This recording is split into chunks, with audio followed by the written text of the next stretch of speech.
ngaji. Jangan Islamnya cuman asyhadu alla ilaha illallah wa asyhadu anna Muhammadar Rasulullah, tidak pernah belajar Islam, tidak pernah ngaji tafsir, tidak pernah ngaji hadis, lalu berkata bahwa Islam tidak mengatur kehidupan manusia.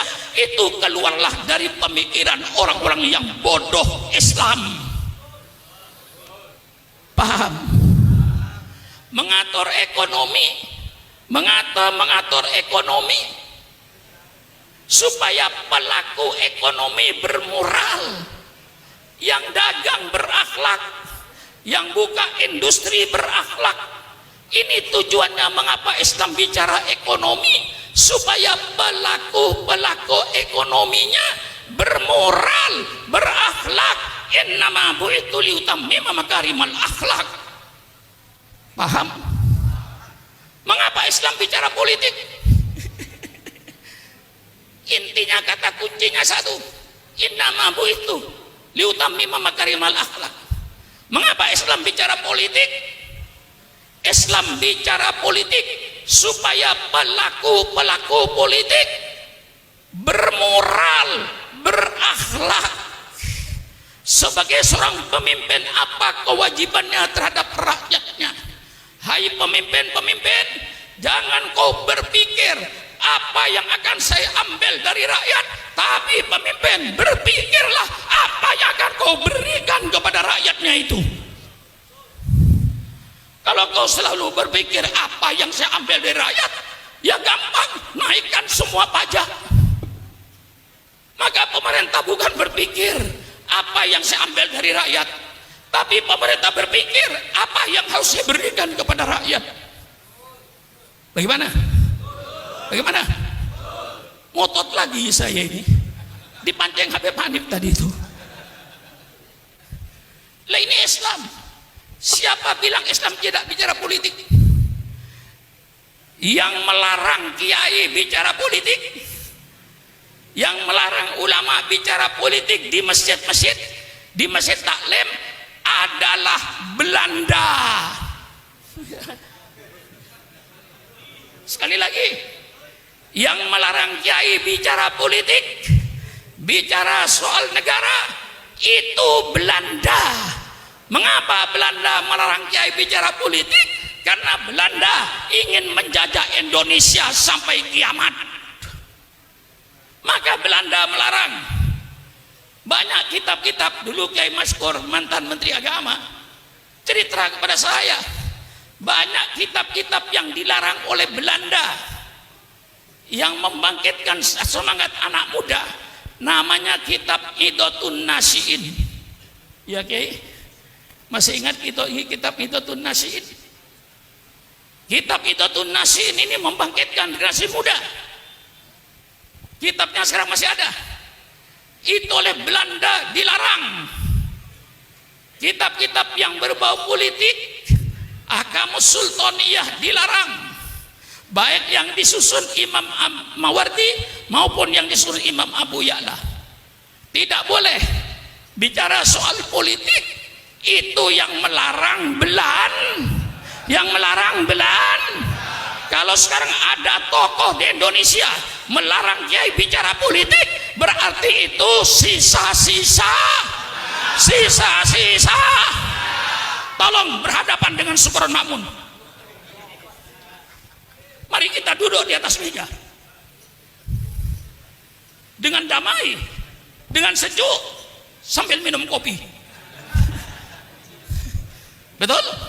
Mari bicara. Jangan ngomong sembarangan kalau tidak ngerti Islam. Di mana kau ngajinya? Di mana kau menuntut ilmunya? Mentang-mentang jadi tokoh, tidak pernah ngaji Islam, berbicara orang Islam. Ini yang merusak Islam di Indonesia ini. Mari secara ilmiahnya saya kupas. Quran, ayat politik dalam Quran terlalu banyak. Saudara kenal baldatun thayyibatun wa rabbun ghafur? Di mana itu? Di mana itu? Apa baldatun thayyibatun wa rabbun ghafur? Negara yang baik, negara yang aman, negara yang damai, negara yang sejahtera. Itu dalam surat As-Saba. itu tertulis dalam Al-Quran. Masih banyak ayat-ayat yang berbicara soal negara. Banyak. Saya kasih sebagian saja. Lau anna ahlal qura amanu wattaqau la fatahna alaihim barakatim minas sami walakin dzakadzabu fa'udnahum bima kanu yaksibun. Ini ayat bicara politik negara. Seandainya penduduk negeri ini beriman dan bertakwa kepada Allah, pasti kata Allah, saya bukakan keberkahan dari langit. Hujan turun berkah, bukan angin puting beliung. Hujan turun berkah, bukan banjir bandang. Hujan yang membawa keberkahan. Kami buka keberkahan dari bumi. Buah-buahnya tumbuh, padinya tumbuh, jagungnya tumbuh yang subur, makmur. Lau anna ahlal qura amanu wattaqau. Ini ayat menyebut suatu negara. Wa daraballahu mathalan qaryatan kanat aminatan mutmainnah ya'tiha rizquha rawadan min kulli makan fakafarat bi an'amillah fa'ataqallahu libasal ju'i wal khawfi bima kanu yasnaun. Ini ayat politik. Allah memberikan satu contoh negara yang aman, negara yang tentram. Mengapa aman tentram? Karena keadilan. Allah datangkan rezekinya yang berlimpah ruah dari segala penjuru. Negara ini yang menjadi cita-cita setiap manusia.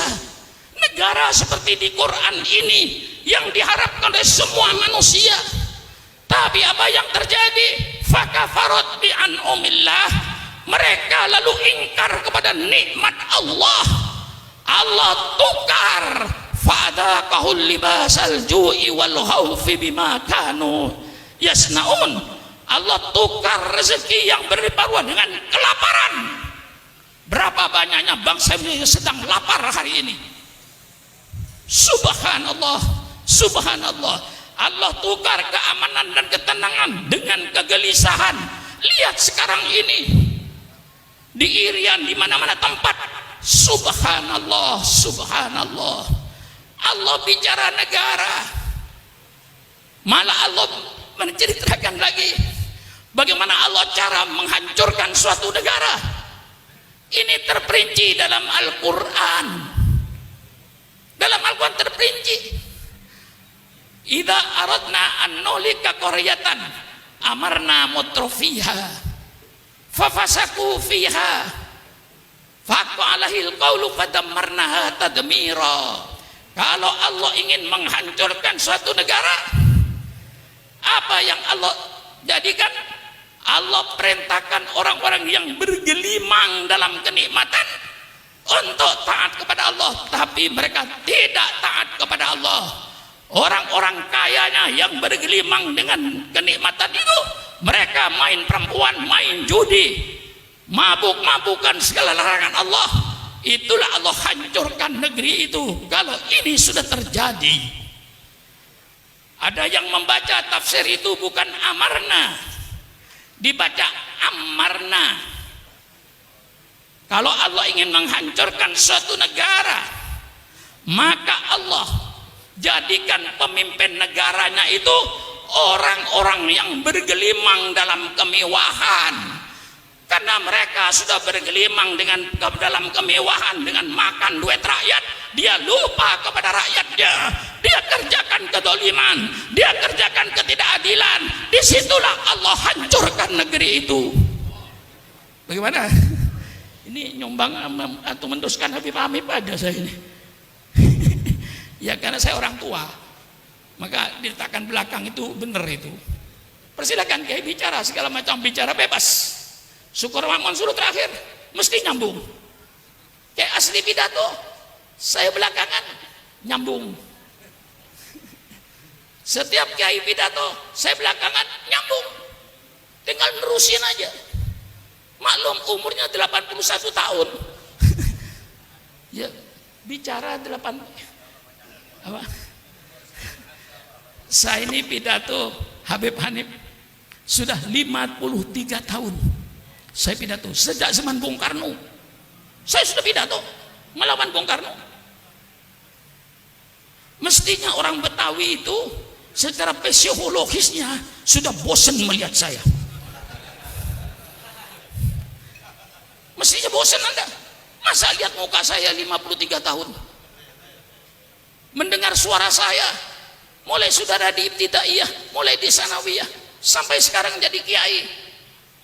Insya Allah Kiai Munawir asli itu mendengar pidato saya barangkali di sanawiyah waktu itu. Mendengar pidato saya, mestinya kiai sudah bosan mendengar suara saya ini. 52 tahun 3 bulan tahun suaranya itu aja. Mukanya itu aja. Bosan enggak? Bosan enggak?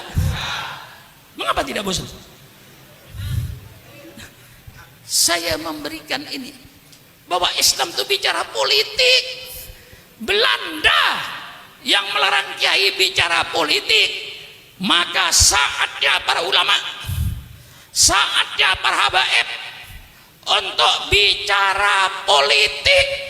Selamatkan NKRI ini, selamatkan Indonesia ini, selamatkan negara Republik Indonesia ini, supaya ulama kalau sayang negara, ulama bicaralah soal politik di masjid-masjid dengan syarat politik Al-Quran yang santun dan sopan, politik sunnah Rasulullah, politik yang santun dan sopan, bukan politik seperti sekarang ini yang penuh dengan hoak, penuh kebohongan, penuh ketidakadilan.